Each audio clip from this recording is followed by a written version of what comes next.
corruption is such an important mechanism for Putin to sustain and remain in power. Putin's regime can collapse within weeks, but more likely it's going to collapse within years.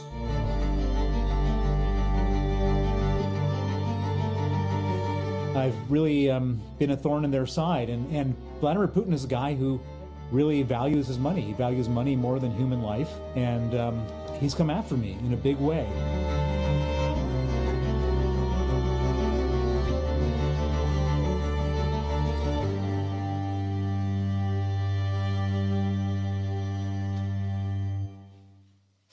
Hello, everybody. Good morning. My name is Alessandra Galloni. I'm editor-in-chief of Reuters. Mikhail is over to my far left. He really wanted to moderate this session, but I muscled in on him, so I'll take it over from you. Please. So I'm particularly honored to be on this panel.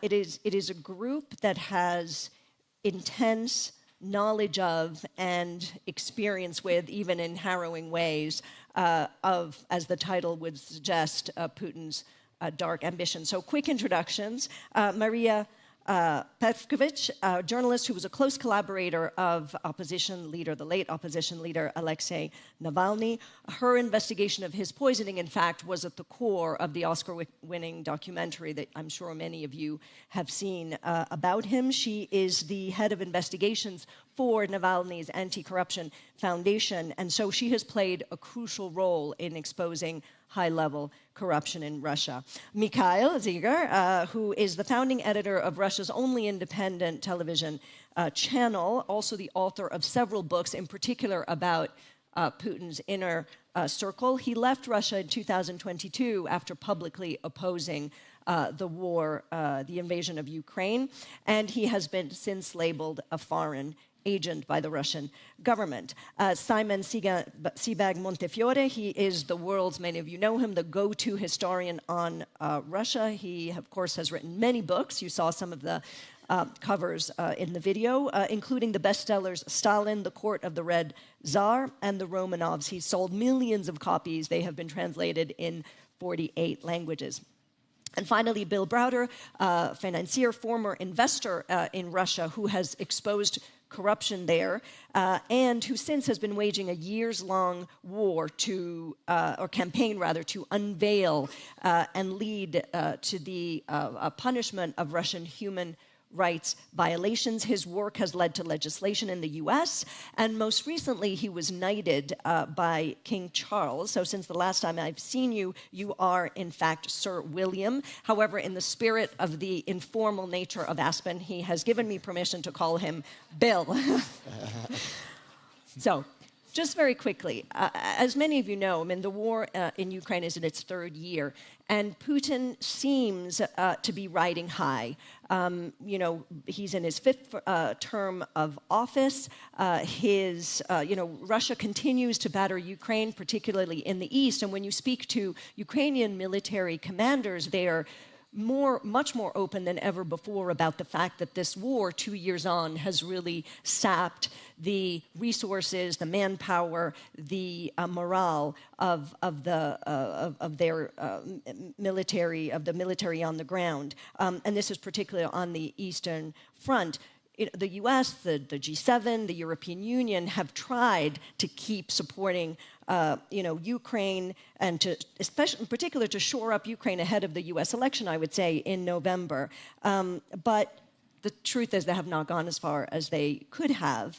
And then meanwhile, of course, within Russia, the crackdown on the press, the crackdown on civil society continues. Evan Gerskovich, the Wall Street Journal reporter who's now been in jail for 14 months, started his trial just the other day, but there are more than another 20 journalists who are in Russian jails.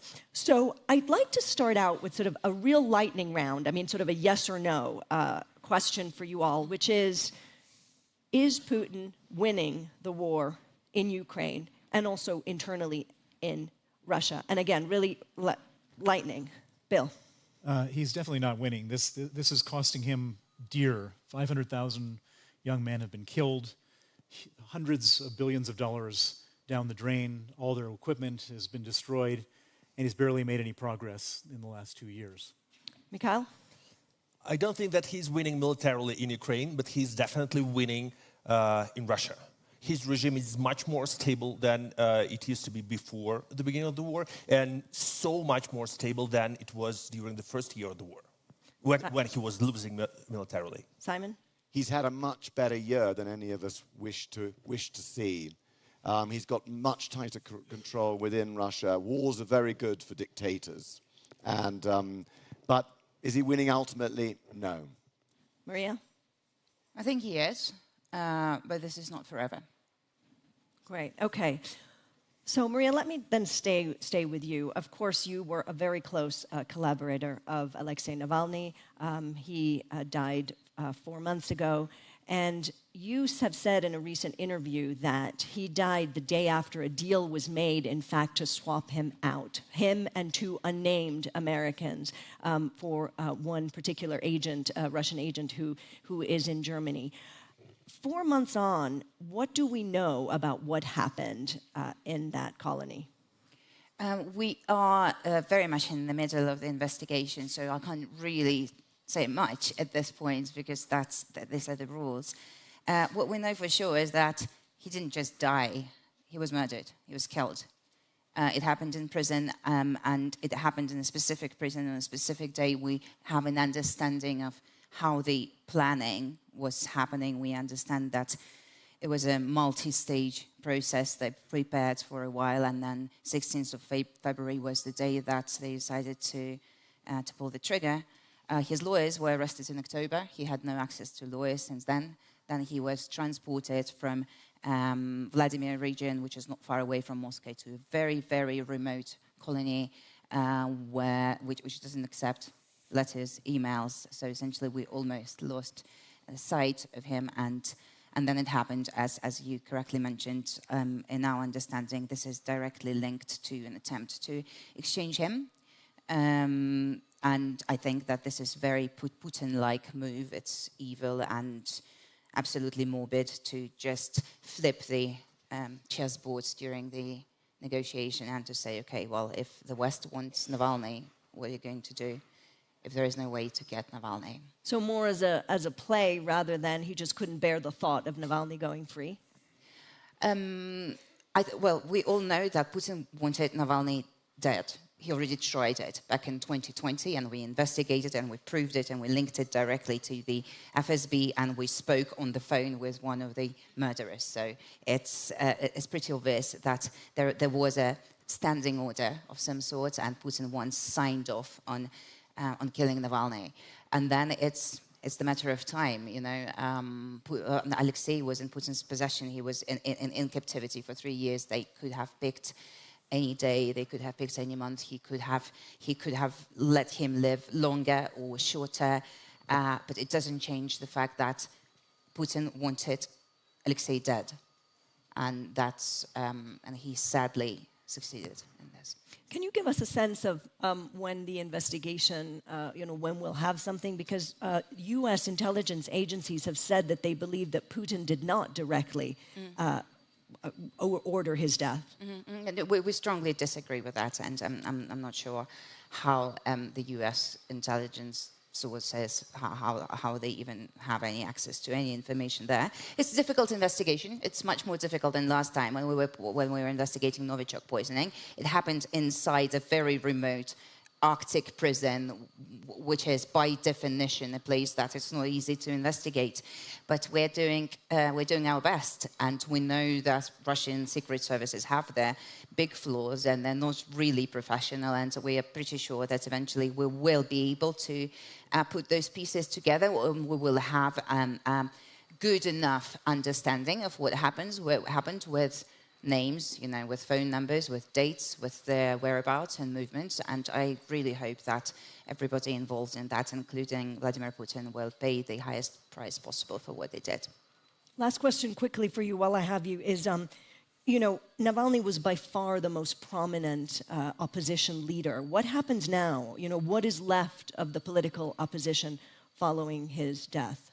We're going to continue doing exactly what he was doing. now Navalny's wife, Yulia Navalny, has stepped in quite a bit, and she has made a public statement that she's going to continue the work of her husband, and she has a very large organization behind her, which is the Anti-Corruption Foundation.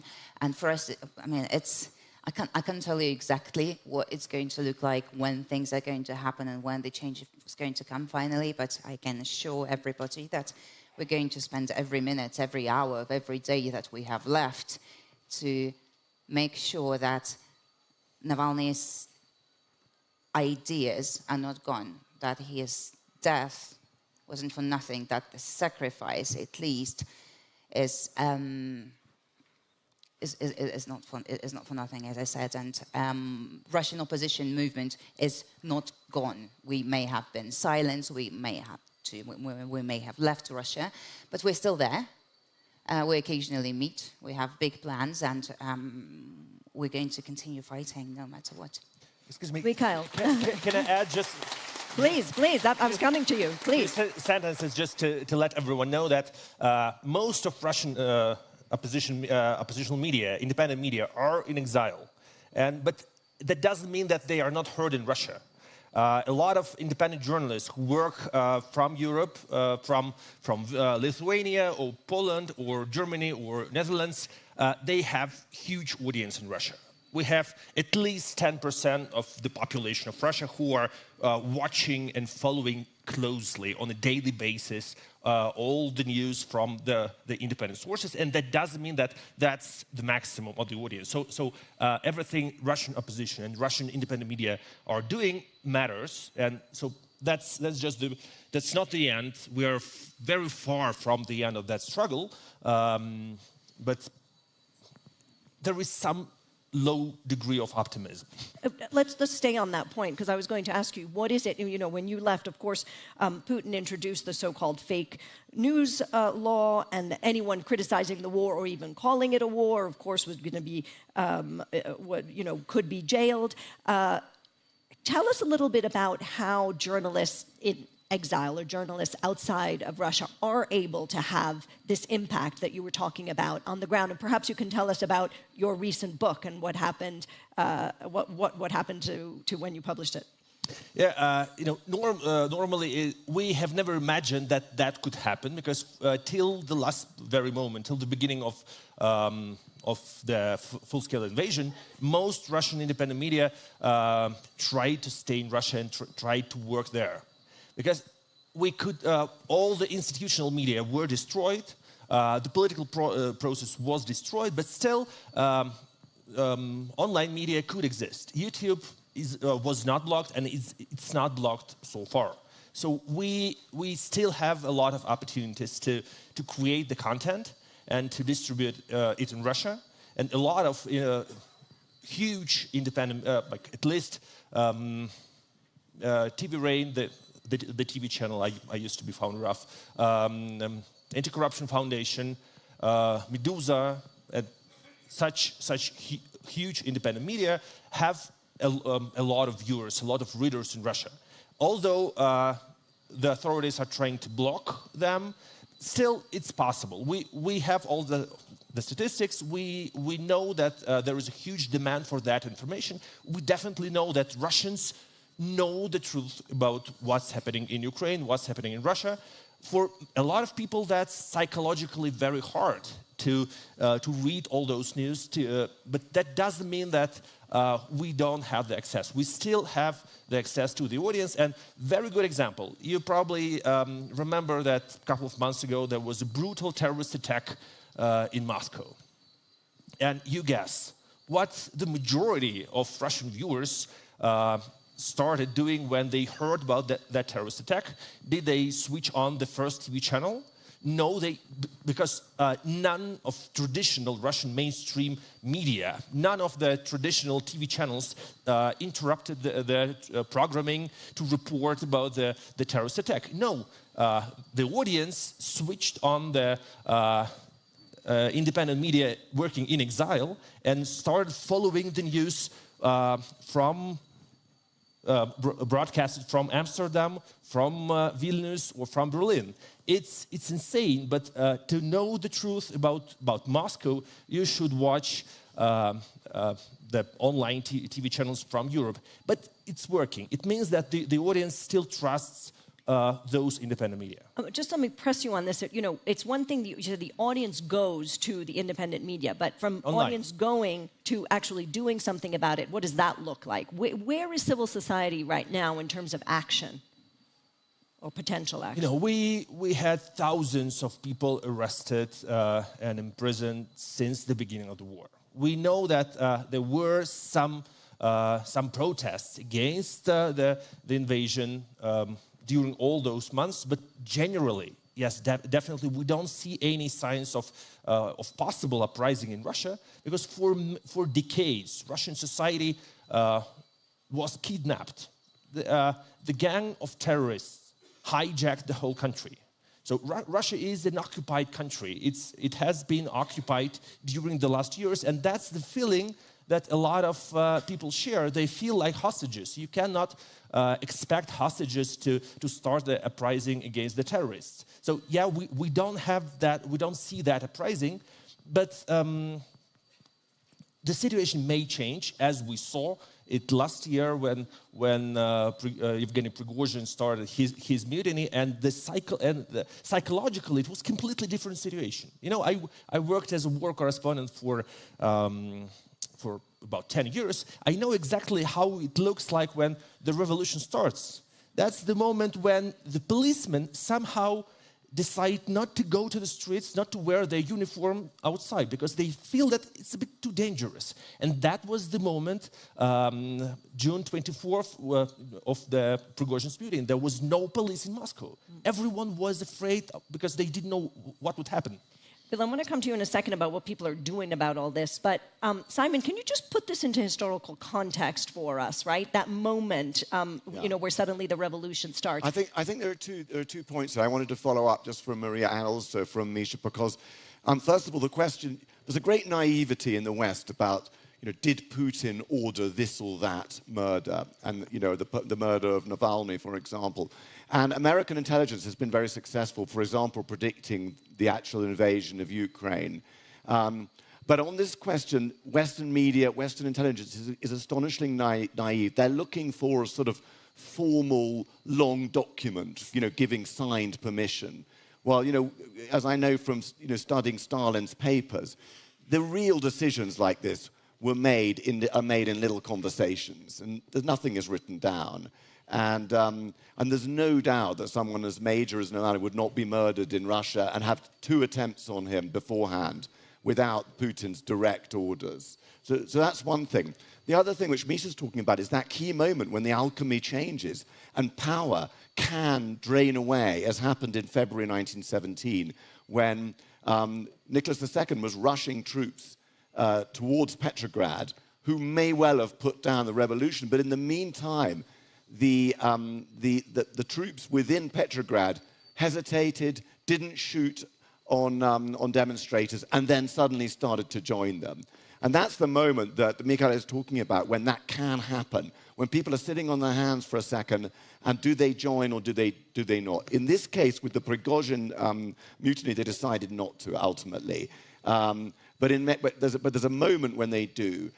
Dictatorships are extremely hard to destroy with popular movements because of the vast scale and size of their security forces. And this is true in Iran, this is true in Moscow, and that's why it's very hard to overthrow them by popular uprisings. Right. Because in fact, that moment seemed like such a promising moment, if you will, but then it dissipated. Well, that's why that was a promising moment, because it was a mutiny from within the regime and from a trusted person in the regime that could have drawn together others. It didn't, as it happened. But that is the best way to destroy, as we saw with Ceausescu, for example, and many, many other examples. It's when the regime turns against itself. And in Russian history, virtually all the emperors and tsars that have been killed, you know, Peter III, Paul I, etc., have been killed from within the regime. And that is the best hope in the meantime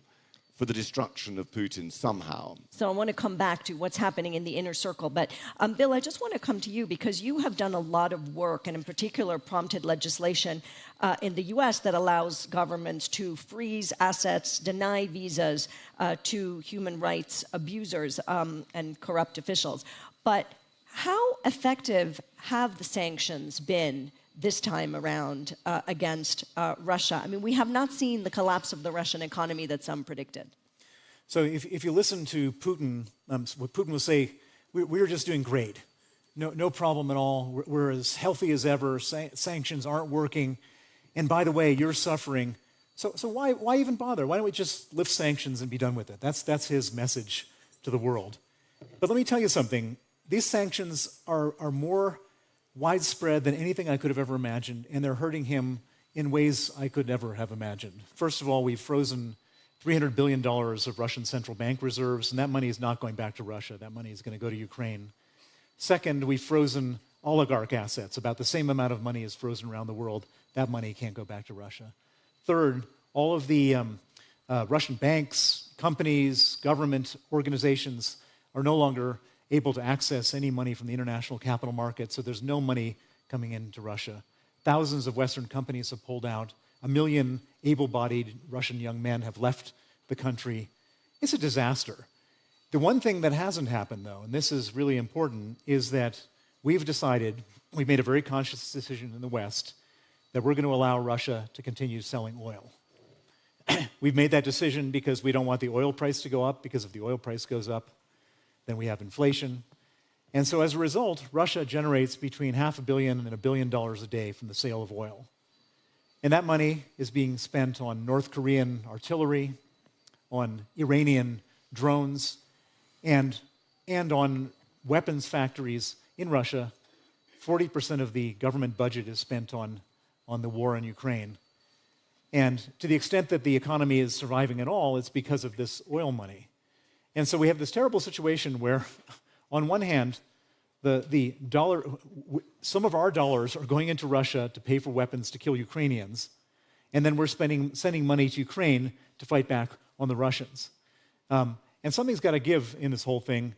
I don't know what is, but what I can say is that Putin is able to sustain 100 times more pain, economic pain, physical pain, death of soldiers, 100 times more than we can sustain. And he's hoping that we're going to collapse and we're going to fold before he does. You know, you mentioned frozen assets, of course, it's about 260 billion or so.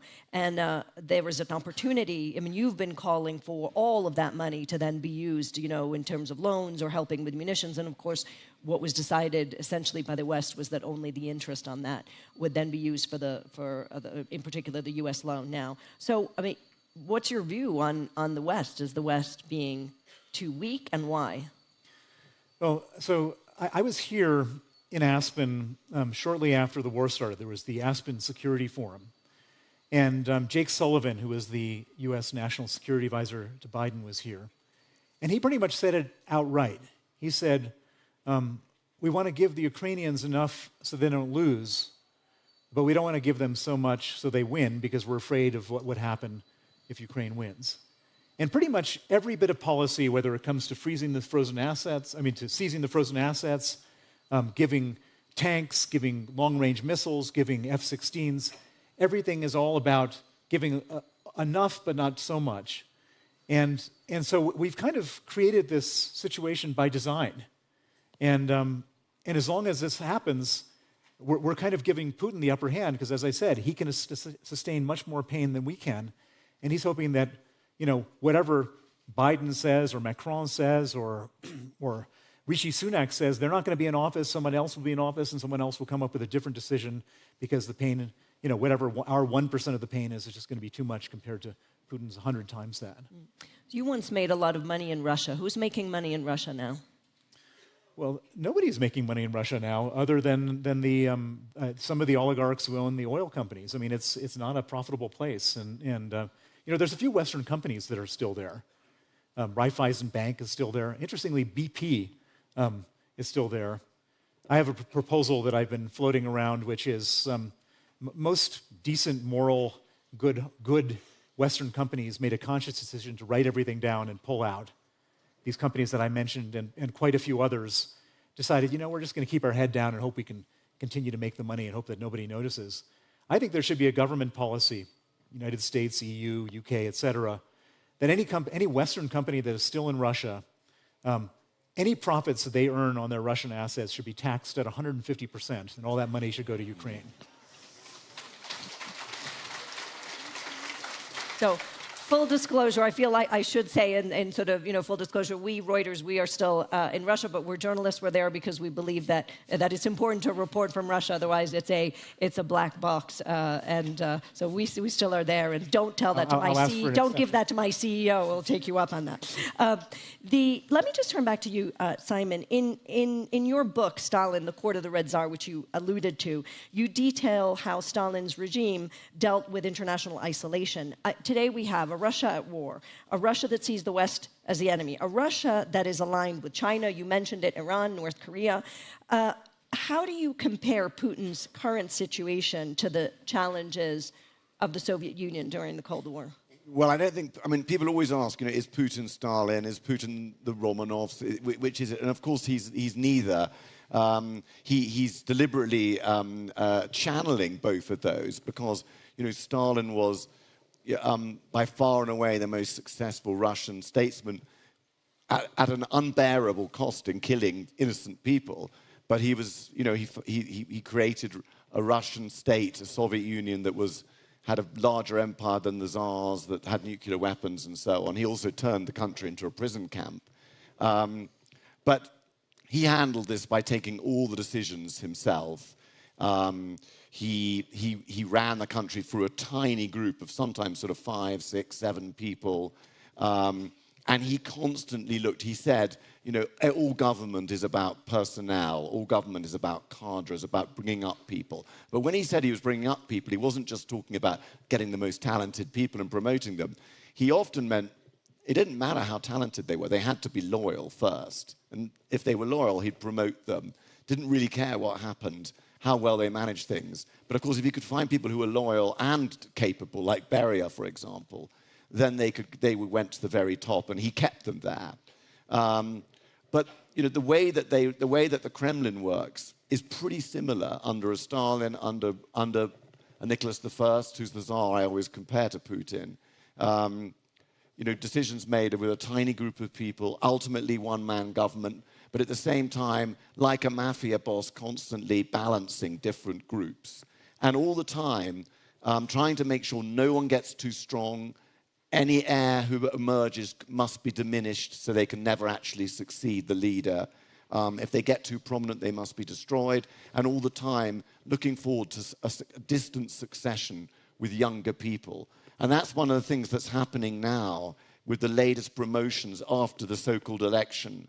With all these young people, many of them members of families of existing leaders, like Putin himself, Patrushev, the Prime Minister Fradkov's son, who are all now appearing suddenly. These princelings, there are about 3 of them in the Ministry of Defense in the new government. So that is a sort of creating a sort of plan for one generation down. And that's how dictatorships hope to make themselves last eternally. A bit of a cheeky question. In Monsters, History's Most Evil Men and Women, you profiled various dictators, from Ivan the Terrible to Pol Pot. Where do you place Putin in that map? I know it's always a very tempting parlor game to sort of count the number of people killed.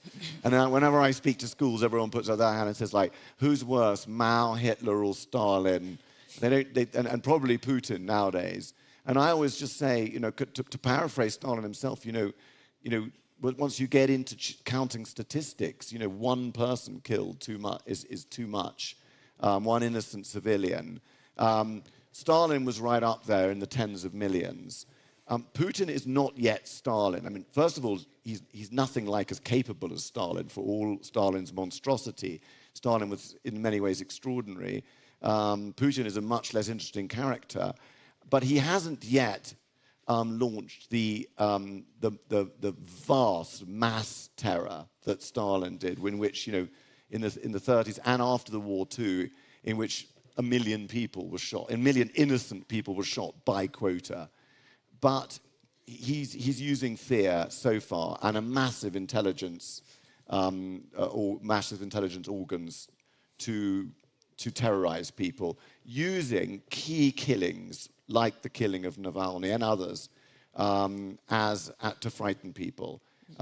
But the worse the war goes, the older Putin gets, the more rigid his autocracy seems, the shorter of ammunition they get, and the more second-rate ammunition they have to buy from North Korea, the more people he's going to have to kill in order to keep this show on the road.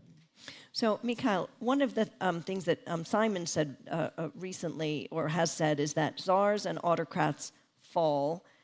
When czars and autocrats fall, they are virtually always destroyed by their closest courtiers. It will be the same with Putin.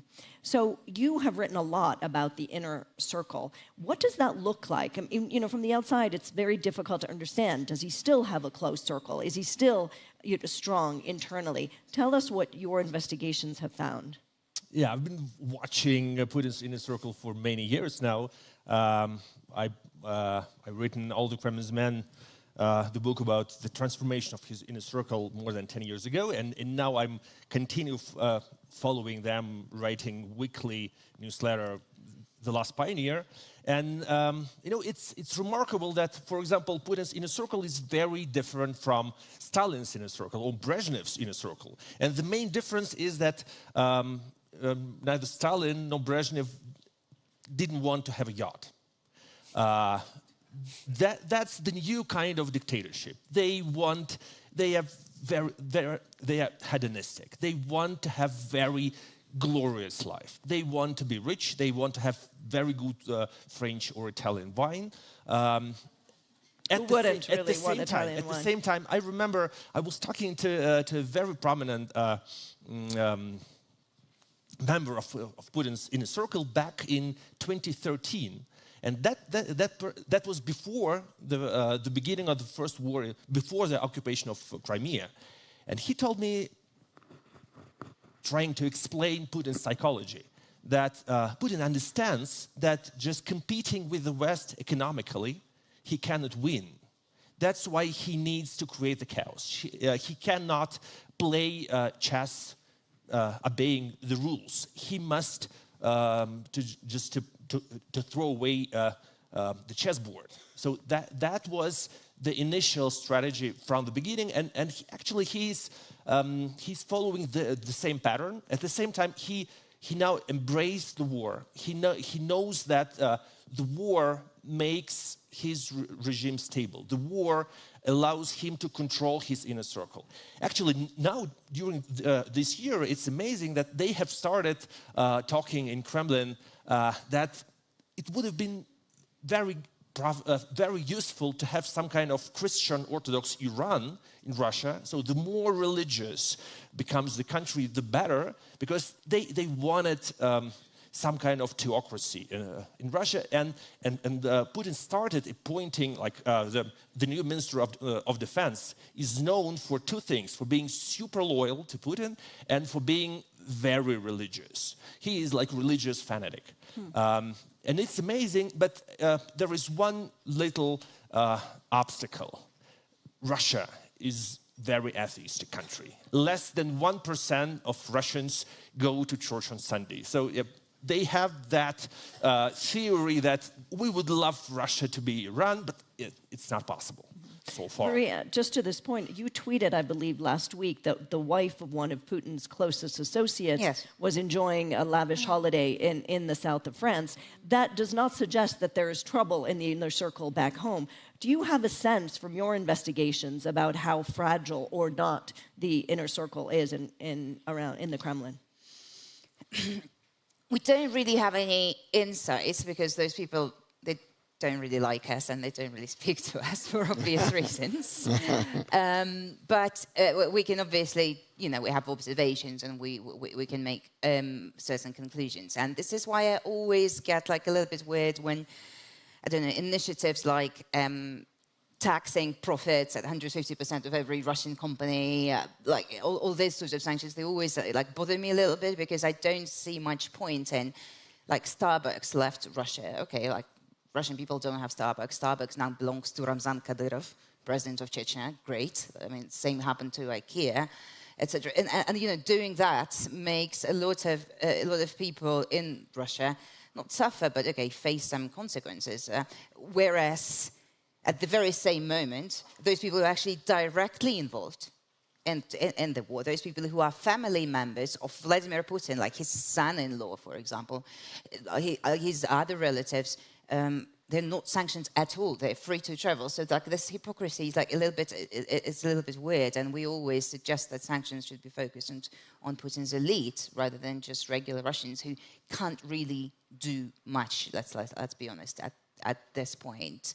And yes, that tweet that you refer to, it wasn't the only one I had. I've seen the similar situation. It was, I think, the day of Navalny's murder, maybe the day after. I was obviously just like doom scrolling on Instagram, and it was very difficult time, very difficult hours. And then I saw Rothenberg's wife horse riding in Italy. Rothenberg is the Rothenberg family. I think probably the closest to Putin. They grew up together. They went to the same judo section back in St. Petersburg, and now they are probably as the family. They are the richest family in Russia. And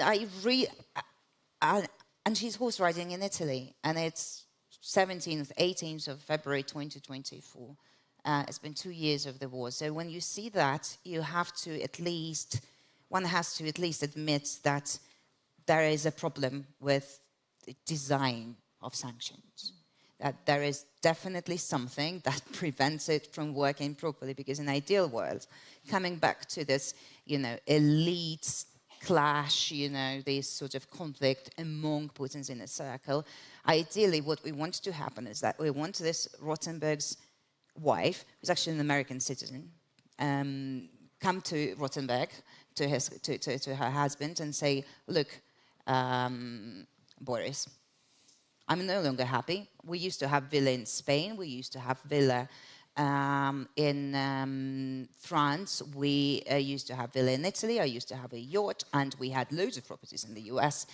And the life was glorious and beautiful, but now it's all gone. Like, do something. We want them to be upset. We want them to leave. We want them to... we want kids to break away from this sort of families and say, you know what, I'm going to go, like I've spent my entire life in Switzerland, I'm actually going to stay there.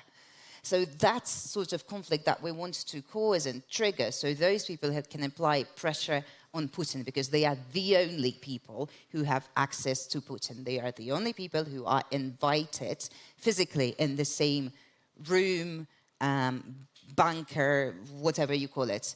And of course, that's the way that we can externally apply pressure. So let's fast forward a little bit and look to November. Bill, what happens if there is a Trump victory? Does Putin get emboldened?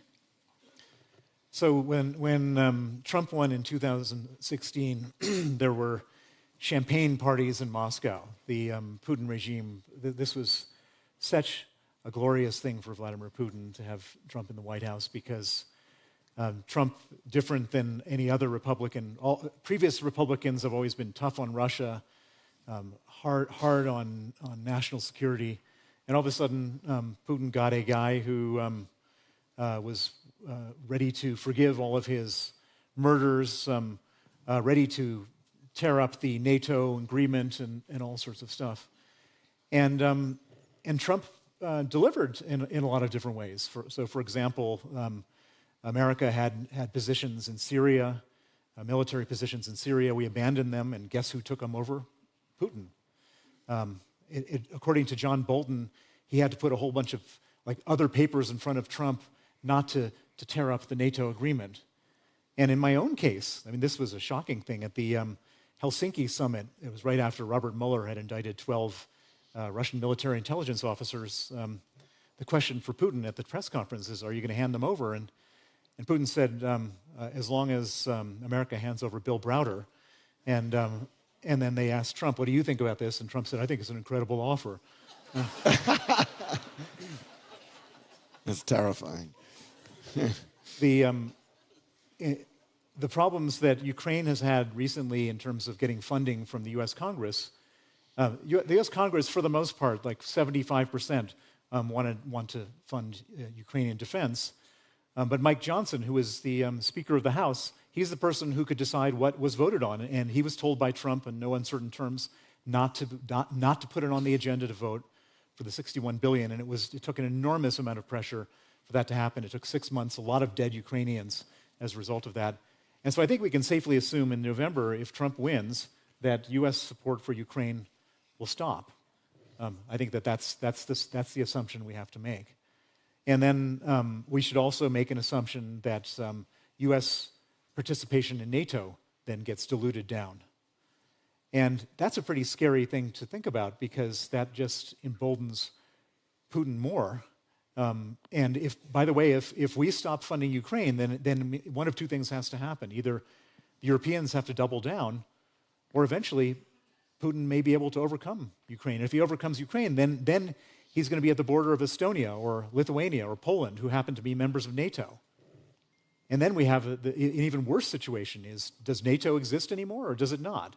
And if it does, then we, whoever still is a member of NATO, will be fighting with Russia. And if not, then Putin will basically be taking over all of Eastern Europe. And so this is an incredibly dangerous moment.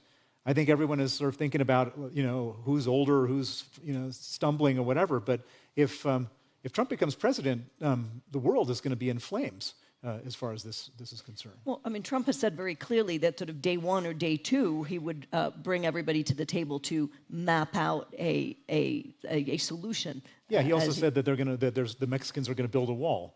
I mean, that's not going to happen. Putin is not going to back down from Ukraine.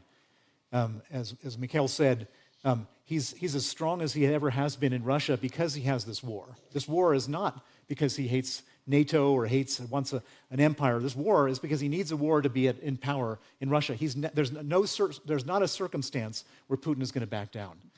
And indeed, Mikhail, you just wrote an article at I think in Vanity Fair, which said that's exactly the plan, that Trump would come in and together with Putin sort of redraw the map.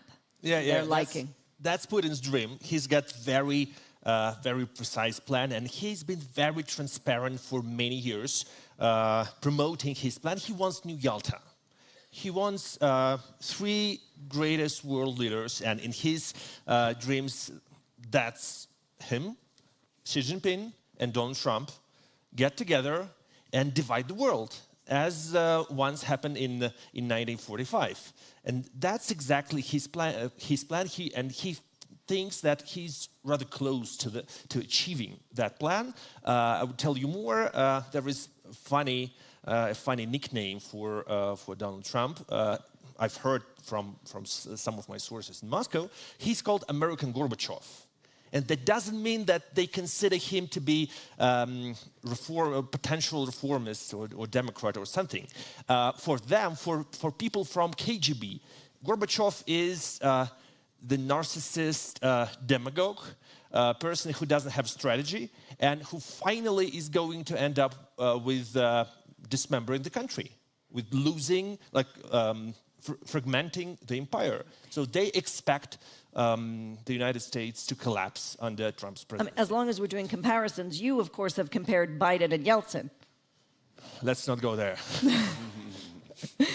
I'm very worried about the future of the United States and American democracy. As once we barely had we didn't have democracy in Russia, but we saw it collapsing, or we saw it stillborn, and the 90s in Russia, and Yeltsin's presidency was a failure and was a disgrace. And I still remember very democratic and very sincere Russian journalists telling me the stories that they wanted Yeltsin to be the president and to beat the monstrous communist competitor. And for them, Yeltsin was the only one capable to save democracy. And they were afraid that if he misspeaks, if he falls, that would be the end of the civilization. Recently, I've heard something from an American journalist, and they were they were speaking about President Biden, and it scares me a bit. Simon, what if we imagine sort of a post-Putin epoch? You know, in the past, you know, Russia has been known for sort of having, you know, different periods of sort of authoritarianism than reform. What does it look like after Putin? What should we expect? I mean, modern Russia has been formed by, you know, three great periods of disorder. The time of troubles in the early 17th century, 1605 to 1613, out of which the Romanovs emerged. 1917 to 1920, the revolution out of which Stalin-Lenin dictatorship emerged. And of course, the 90s, which Mikhail has just been describing, out of which the Putin dictatorship emerged. So there are many scenarios in Russian history when democracy could have emerged, in theory. The reforms of Alexander II, Lenin said could have worked. Lenin said that. So, but he was assassinated on the day he signed the key document, moving towards some sort of representative institutions in Russia. So Russia doesn't have to be a dictatorship. Russia doesn't have to be an empire. But the Russian state, really created by Peter the Great in the Great Northern War in the early 18th century, has always been based on an empire and a military autocracy. But it could change. And Russia itself, in the form that it exists today, has only existed for it was founded not much before America, in fact. So one always thinks of Russia as this kind of huge bloc that has to exist in world affairs. Other countries come and go. Russia itself could change. And democracy in Russia one day is not out of the question, I believe. I just want to end with the three of you who are all sort of public enemies of Russia. I mean, Bill, you've been arrested for an Interpol arrest warrant that was put out for you, I think, in Spain. You know, you have had to leave. Your trial is. I'm going to be sentenced next week. You're going to be sentenced next week. There you go. I mean, Maria, obviously, all your work, you know, has made you a public enemy. I'm the head of a terrorist organization, according to Russia. Well, exactly. Yeah. So I was using a euphemism, but there. So you know, why do you do this? So just the three of you, a little bit of introspection for the crowd. You know, why is it so important? Bill, and then Mikhail, and then Maria. Oh, for my mission it was born from a tragedy of the murder of Sergei Magnitsky, who was my lawyer, who was working for me. He uncovered a $230 million government corruption scheme. He exposed it, and for doing that, instead of going after the people he exposed, he was arrested, tortured for 358 days, and killed. And 15 years ago, and I made a vow to his memory to myself that I was going to go after the people who killed him, and that's led to this. You know, one thing has led to another, and in fact, Aleksei Navalny, her colleague, got involved, and many other people got involved, and many more people were killed. And once you're in it, you're in it. And for Sergei's memory and for all the other people who've died, I'm not giving up. Mikhail?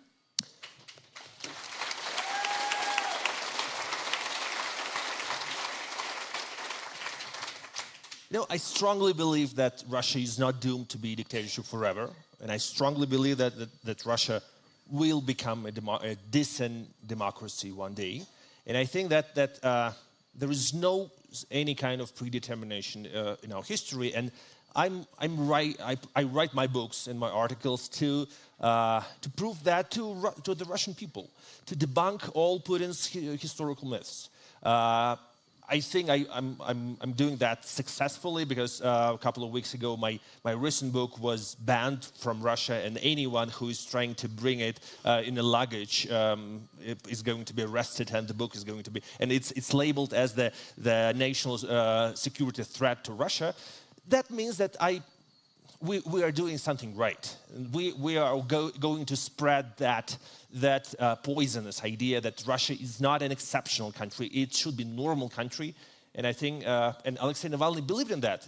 We have the proof. We know the person, the most popular Russian politician who gave his life for that idea that Russia is not doomed to be an empire. Russia should be a normal country, should be democracy. Maria? I don't want to say any loud and big words about dedicating your life to something, etc. It's just a job, to be honest. There are firefighters, there are doctors, there are people who have very, very dangerous jobs, and there are also people who have jobs like us. Like, we don't even know how to describe it. I wouldn't know. Are we journalists? Are we politicians? Are we something? We invented our own strategy and our own set of beliefs. We are trying as an organization to do everything possible to put an end to something very, very evil that is destroying the country where I'm from. It is very simple. It is very realistic. I really hoped that it would be a bit easier and quicker, to be honest, and I really hope that this level of sacrifice wouldn't be required. But essentially, it doesn't change the fact that there is a goal of beautiful and great Russia of the future, which is possible. On our path towards this goal, there is not a large, but like a relatively medium-sized group of people headed by Putin who is preventing us from walking up that road. They're just people. They're just KGB agents. They're not gods. They're not wizards. They are people with their weaknesses, just like everybody else. And I don't see why not. And I don't see how it's possible to live without even trying to put an end to this. Thank you. Well, a round of applause for all our panelists. We've come to the end. Thank you.